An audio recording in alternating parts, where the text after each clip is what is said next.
বিহারি সেজে শ্রাবণ মাসের শিব পূজা করলাম, মানে ছি ছি ছি কী কাণ্ড! বাঙালি বাড়ির মেয়ে এবং বউ দুটো হয়েই বাঙালিদের কোনো রকম রিচুয়াল আমি পালন করলাম না। চলো পুরো ঘটনাটা তোমাদেরকে বলি। নমস্কার বন্ধুরা, সবাই কেমন আছো? আশা করছি সবাই ভালো আছো, সুস্থ আছো। আর আমরাও সবাই ভালো আছি। এই শাড়িটা দেখছো? এই শাড়িটা কিন্তু আমার মায়ের। শাড়ির কালারটা খুব সুন্দর না? হ্যাঁ জানি, এই শাড়িটা না আমার মায়ের। আর আমি নিয়ে এসেছিলাম কিছু একটা জন্য, মানে পরার জন্যই। তো আজকে যেহেতু শ্রাবণ মাসের প্রথম সোমবার আর আমি উপোস করেছি, তো মনে হলো এই শাড়িটা পরে উপোসটাকে ভঙ্গ করব, মানে পুজো দিতে যাব।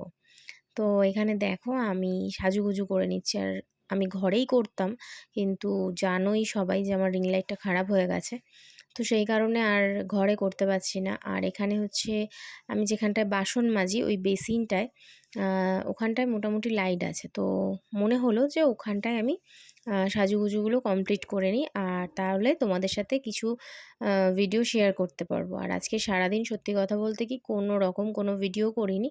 আমি জানতাম যে মন্দিরে যাব, আর সেটাই হচ্ছে তোমাদের সাথে শেয়ার করব। তো এখন ছেলে মেয়ে নেই, ছেলে মেয়ে গেছে পড়তে, আর আমি এখন এখানে রেডি হয়ে নিচ্ছি। আর ব্লাউজটা কিন্তু মায়ের না, ব্লাউজটা আমার। আর শ্রাবণ মাসে তো সবাই মোটামুটি গাছের চুড়ি পরে, আমিও পরেছি। তবে মানে ভিডিও শ্যুট করার পরও, মানে পুজো টুজো দিয়ে আসার পর মনে পড়েছে যে এ মা, আমাকে তো লাল চুড়িটা পরতে হতো। তো লাল চুড়িটা আর পরা হয়নি। নিজের জন্য যখন সাজুগুজু করি তখন কোনো জিনিসই হাতের কাছে খুঁজে পাই না, ঠিক যেমন কাজলটা। তো যাই হোক, এই কাজলটা হাতের সামনে পেয়েছি, তো এটাকেই পরলাম। তবে আমি যে কাজলটা ইউজ করি সেটা ল্যাকমির, সেটা এই মুহূর্তে খুঁজে পাচ্ছি না। আর কি বলি বলো, তোমাদের আমার মতন তোমাদেরও কার কার সাথে ঘটে এরকম ঘটনা, অবশ্যই কিন্তু শেয়ার করতে ভুলো না। আর প্রথমেই তো বললাম এই যে শাড়িটা পরেছে এটা আমার মায়ের শাড়ি, খুব সুন্দর শাড়িটা। আর এখানে কালারটা একটু অন্যরকম লাগছে, তবে কালারটা কিন্তু সবুজ কালার।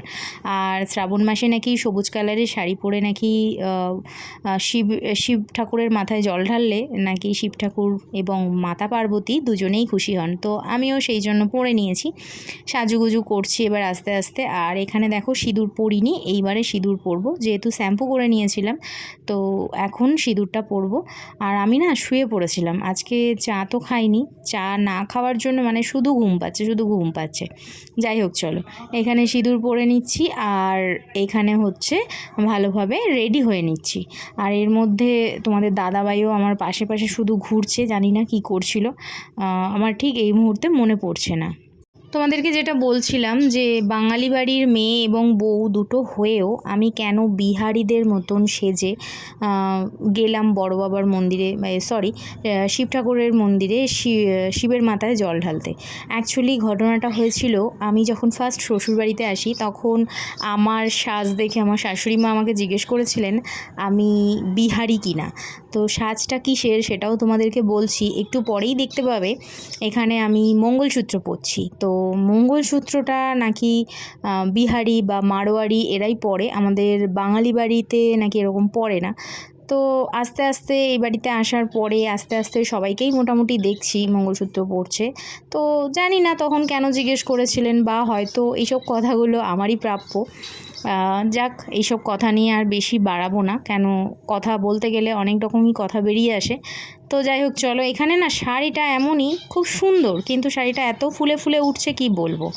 তো এখানে দেখো এই যে মাটির থালাটার মধ্যে এগুলো নিয়ে নিয়েছি, দুধ গঙ্গা জল একসাথে মিক্স করে নিয়েছি। এখানে নারকেলটা হচ্ছে মাস্ট, মানে নারকেলটা মেন দরকার। আর ফুল নিয়েছি, আর রাস্তা থেকে আমি হচ্ছে মোমবাতি আর মিষ্টি নিয়ে নিয়েছিলাম, সেটা আর ভিডিও করা হয়নি। আর এই যে এখন দেখো তোমাদের দাদাভাইয়ের সাথে যাচ্ছি মন্দিরে। চলো মন্দিরটা একটু দেখাই। এটা হচ্ছে আমাদের এখানকার জাগ্রত মন্দির, বহরম বাবার মন্দির, সেখানে এসেছি। আর এখানে দেখো কত সুন্দর লাইট দিয়ে সাজিয়েছে, যেহেতু শ্রাবণ মাসের প্রথম সোমবার বলে কথা। আর শ্রাবণ মাসের প্রত্যেকটা সোমবারে এইভাবেই সাজানো হয়। আর এখানে ওই যে লোকটাকে দেখতে পাচ্ছ গলায় যে আইডেন্টি কার্ড ঝুলিয়েছে, এ হচ্ছে মানে প্রচুর খ্যাক খ্যাক করছে, মানে কোনো রকম শান্তিতে পুজো দিতে দিচ্ছে না। আর তোমরা হয়তো দেখতে পাচ্ছ, ওই দেখো আমি নিচু হয়েছি তো হয়েছি, আর উঠছিই না। এই দেখো একদম মাথার উপরে বসে বসে আছেন ভোলে বাবা। আর আমি একটু বাইরে থেকে মানে পুজো টুজো দিয়ে বাইরে আসার পর এই ভিডিওটুকু করেছিলাম।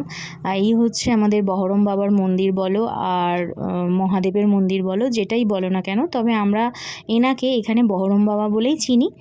তো এখানে পুজো দিতে এসেছিলাম। আর এই যে এখানে ধূপ নিয়ে গেছিলাম বলে এত বকাবকি করছিল। অ্যাকচুয়ালি কি বলো তো, ভিড়ের মধ্যে ধূপ না নিয়ে যাওয়াই ভালো, তবে আমি একটু ভিডিও করার জন্য নিয়েছিলাম। তো যাই হোক, ভিডিওটা যদি ভালো লেগে থাকে লাইক কমেন্ট শেয়ার।